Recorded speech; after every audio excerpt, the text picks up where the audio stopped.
So, all right, let's jump in. What is the biblical blueprint for community? What do we really want it to look like? So we're going to spend some time in Acts. So I'm going to need a couple volunteers to do some reading for us. So we're going to be in Acts chapter 2, verses 42 through 47. So I need someone to read that. Anybody want to volunteer? Okay. And then I also need someone to read us Acts chapter 4, verses 32 through 35. Who wants to do that? All right. So we're going to take a look, read through these two passages, and we're going to spend some time kind of unpacking it and what it really looks like. You're going to do Acts 2, 42 through 47. All right, so let's take a look and see some key ingredients here of what a biblical community looks like. So how do we take a bunch of disconnected individuals and transform that into a biblical community? First thing we want to do is we want to set the right foundation.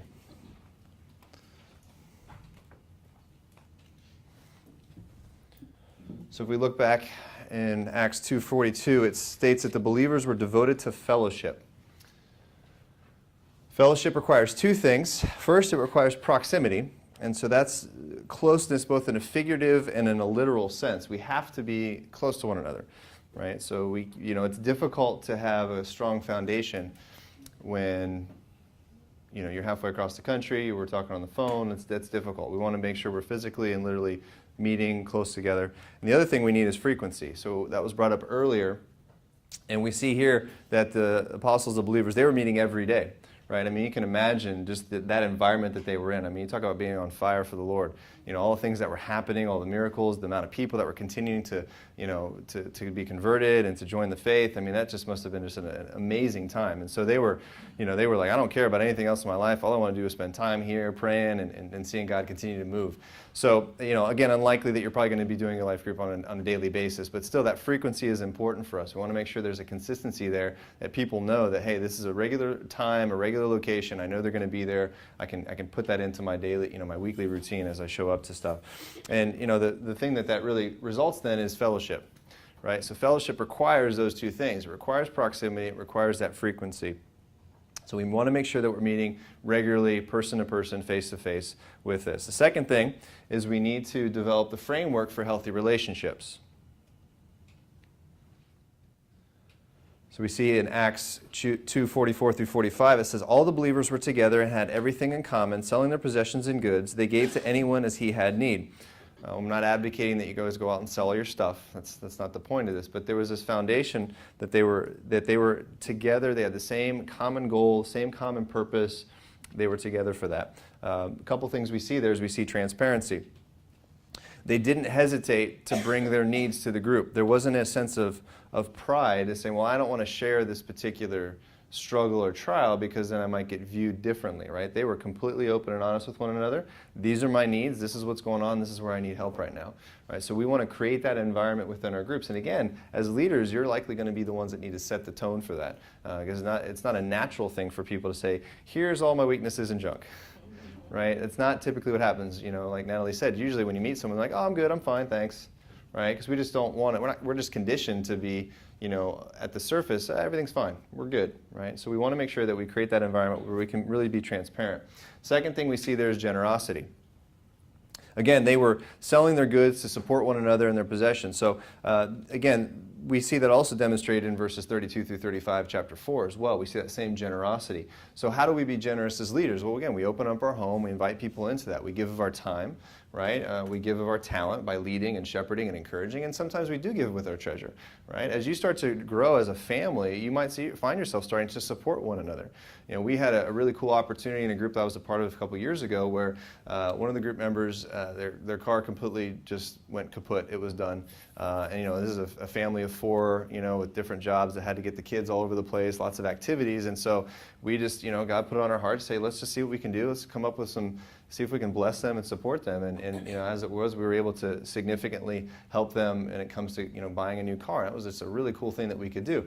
And no one forced us to do that. It was, it wasn't like Pastor Dave was calling me up and saying, hey, you need to buy these people a new car, right? But, God putting it on our heart to be like, we love these people. We want to see them in a better situation. They don't have the money right now to really do this, so let's see if we can bless them. And it was really cool because, we didn't know who was going to do what, and, we kept it anonymous. We just presented it as a gift from the group. It didn't matter who support, if we had a single mom with 2 kids, she was able to give $20. but we had other people that gave hundreds of dollars. And so it was just one of those things where we were able to really come alongside them and bless them. And, it wasn't just a blessing for them. All of us, we just, there was a lot of tears, there was a lot of emotion. We did that. It was a cool experience. So, don't be surprised if that stuff starts happening as you start to find yourself, meeting each other's needs, giving each other rides to the doctors or the hospital, being there, taking meals to people that are sick and recovering. This is doing life together. You got to remember, there's a lot of people in San Diego that come to our church that are not from here. This is a very transplant type of place. So you guys might be the only family for some of these people. They don't have relatives here. They don't have a big network of friends. So we want to make sure that we're providing that support for those that God blesses and brings to our group. The last thing we see there is accountability. Again, this word's been thrown around a lot today. Really an important thing.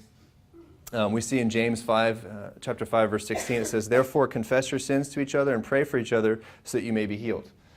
Can't pray for you if I don't know what your problems are, right? You got to confess. Right? Not only is that biblical, it's healthy, but it helps us to encourage one another, to be praying for one another as well. And that accountability, it's designed to be within biblical community, but also it's the byproduct of biblical community. So sometimes you start with the accountability, sometimes it's the outflow as well. But it should be very much a common theme of your group as you guys are continuing to meet week to week. Third thing is we want to reinforce the integrity of relationships. So a great verse from Galatians chapter 6, 2 and 3. It says, "Carry each other's burdens, and in this way you will fulfill the law of Christ. If anyone thinks he is something when he is not, he deceives himself."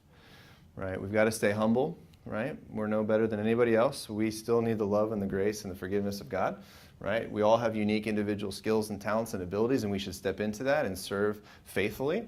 But we want to make sure that we're continuing to reinforce that integrity, that we are together, that we need each other, that we're here to support one another as we go through life.